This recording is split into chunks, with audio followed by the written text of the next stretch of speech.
కీలక నేతల వలసలతో వైసీపీకి పలు సెగ్మెంట్లలో నాయకత్వలేమి స్పష్టంగా కనిపిస్తోంది.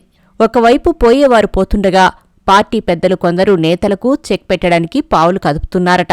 ఉమ్మడి చిత్తూరు జిల్లా నగరి నుంచి 2 సార్లు బొటాబొటీ మెజార్టీతో గెలిచిన మాజీ మంత్రి రోజా గత ఎన్నికల్లో 45,000 పైచిలుకు ఓట్ల తేడాతో పరాజయం పాలయ్యారు. అప్పటినుంచి ఆమె నగరికి పూర్తిగా దూరమై అప్పుడప్పుడు ప్రభుత్వంపై విమర్శలతో వీడియోలు రిలీజ్ చేస్తూ గడిపేస్తున్నారు. అసెంబ్లీ ఎన్నికల్లో వైసీపీ ఘోర పరాజయం పాలైంది. కేవలం 11 సీట్లు మాత్రమే గెలుచుకుని ప్రధాన ప్రతిపక్ష హోదా కూడా దక్కించుకోలేకపోయింది. కూటమి ప్రభుత్వం ఏర్పడిన నాటి నుంచి వైసీపీ పతనం స్టార్ట్ అయింది. ఆ పార్టీకి ఇక భవిష్యత్తు లేదని భావించిన పలువురు ముఖ్యనేతలు వైసీపీని వీడుతున్నారు. మరికొందరు పార్టీ మారడానికి తమ ప్రయత్నాలు తాము చేసుకుంటున్నారు.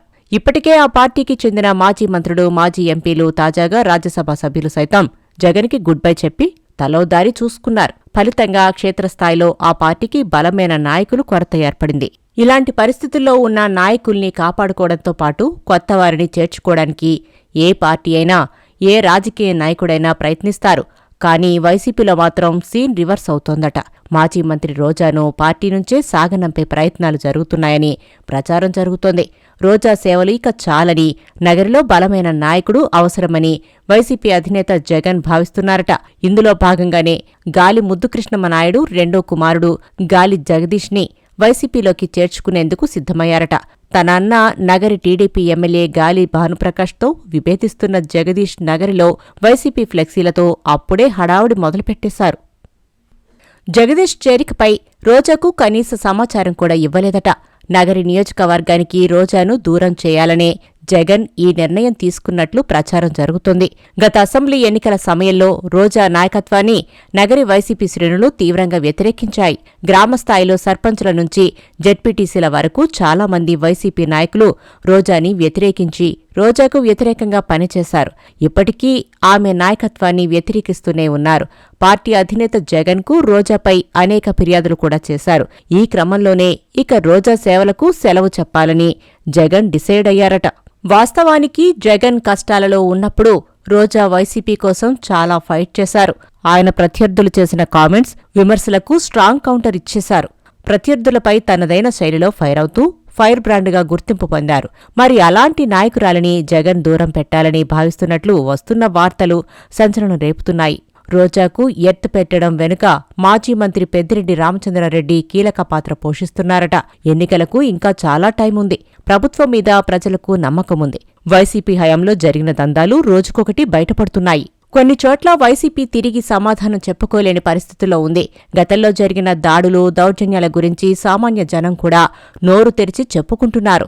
ఇలాంటి పరిస్థితుల్లో వైసీపీలో చేరడం అంటే ఖచ్చితంగా అది ఓ రకంగా సాహసమే. అలాంటిది గాలి జగదీష్ వైసీపీలో చేరడానికి కారణమేమిటి అంటే అది మాజీ మంత్రి పెద్దిరెడ్డి వ్యూహమని అంటున్నారు. గత 5 సంవత్సరాల కాలంలో కమ్మ సామాజిక వర్గాన్ని అణిచివేయడమే లక్ష్యంగా అటు జగన్తో పాటు కింది స్థాయి నాయకులు కూడా ప్రయత్నించారు. ఆ సామాజిక వర్గం లెక్కలతోనే అమరావతి రాజధానిని లేకుండా చేయాలని చూశారు. ఆ సామాజిక వర్గానికి చెందిన వారిని చాలా వరకు ఇబ్బందులు పెట్టారు. వారి వ్యాపారాలను స్తంభింపచేశారు. బలవంతంగా లాక్కోవడానికి కూడా తెగబడ్డారు. పెద్దిరెడ్డి ప్రాతినిధ్యం వహిస్తున్న పుంగనూరు నియోజకవర్గంలో అయితే మరీ దారుణంగా వేధించారు. నగరిలో కూడా అదే జరిగింది. మాజీ మంత్రి రోజా సైతం ఇదే పనిచేశారు. అయితే అక్కడ పెద్దిరెడ్డి వర్గీయులుగా చెప్పుకుంటున్న వారందరిపై కక్ష సాధింపు ధోరణిలో పనిచేశారు. 2019 నుంచి 24 వరకు వారిని అచేతనావస్థలో ఉంచారు. దాంతోపాటు వారికి రావాల్సిన పదవులు రాకుండా అడ్డుకున్నారు. తనకు అధిష్టానం వద్ద ఉన్న పలుకుబడితో స్థానికంగా తీవ్ర వ్యతిరేకత ఉన్న రోజా సీటు దక్కించుకున్నారు. గాలి జగదీష్కు 2019 ముందు నుంచి సోదరుడు గాలి భానుప్రకాష్తో విభేదాలు ఉన్నాయి. 2019లో తన సోదరుడిని ఓడించడానికి పెద్ద ఎత్తున నిధులు కుమ్మరించాడని ప్రచారం ఉంది. అయితే రాజకీయంగా ఎదగాలనే కోరికతో ఉన్న అతన్ని టీడీపీ అధిష్టానం దగ్గరకు తీయలేదు. దీంతో పెద్దిరెడ్డితో గాలి జగదీష్ జతకట్టాడట. 2024లో జగదీష్ వైసీపీ నుంచి పోటీ చేస్తాడని ప్రచారం కూడా జరిగింది. పెద్దిరెడ్డి కూడా ఆ దిశగా గట్టిగానే ప్రయత్నించారట. అయితే రోజా పట్టువదలకుండా తన నగరి సీటు సాధించుకున్నారు. నగరి చరిత్రలో అత్యంత ఘోరంగా ఓటమి పాలైన నేతగా రికార్డుకు ఎక్కారు. ముందు నుంచి పెద్దిరెడ్డితో విభేదిస్తున్న రోజా ఓటమి తర్వాత కూడా పెద్దిరెడ్డికి వ్యతిరేకంగా వేదికల మీద మాట్లాడారు. దీంతో పాటు అంతర్గతంగా పెద్దిరెడ్డి వ్యతిరేక టీంను తయారు చేయడానికి రోజా ప్రయత్నించారట. పెద్దిరెడ్డి రామచంద్రారెడ్డిని ఉమ్మడి చిత్తూరు జిల్లా అధ్యక్ష బాధ్యతలు తీసుకోమన్నప్పుడు చిత్తూరు ఇన్ఛార్జ్ విజయానందరెడ్డి బాహాటంగా వ్యతిరేకించాడని, తర్వాత రోజా నారాయణస్వామి దానికి అనుకూలంగా మాట్లాడారని తెలుస్తోంది. దీంతో ఉమ్మడి చిత్తూరు జిల్లా అధ్యక్షుడిగా భూమన కరుణాకర్ రెడ్డిని నియమించారు. సరిగ్గా టైం చూసుకుని పావులు కదిపిన పెద్దిరెడ్డి నగరిలో రోజాకు వ్యతిరేకంగా గాలి జగదీష్ని తెరపైకి తెచ్చారట. జగన్ కూడా జగదీష్ విషయంలో సానుకూలంగా ఉన్నారని, చేరిక లాంఛనం పూర్తయ్యాక జగదీష్ని నగరి వైసీపీ ఇన్ఛార్జిగా ప్రకటిస్తారని ప్రచారం జరుగుతోంది.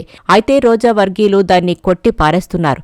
నియోజకవర్గాల పునర్విభజన వల్ల కొత్తగా పుత్తూరు నియోజకవర్గం ఏర్పడే అవకాశముందని, అందుకే గాలి జగదీష్ చేరుతున్నారని అంటున్నారట. మొత్తానికి రోజా విషయంలో జగన్ నిర్ణయం వైసీపీలో హాట్ టాపిక్గా మారింది.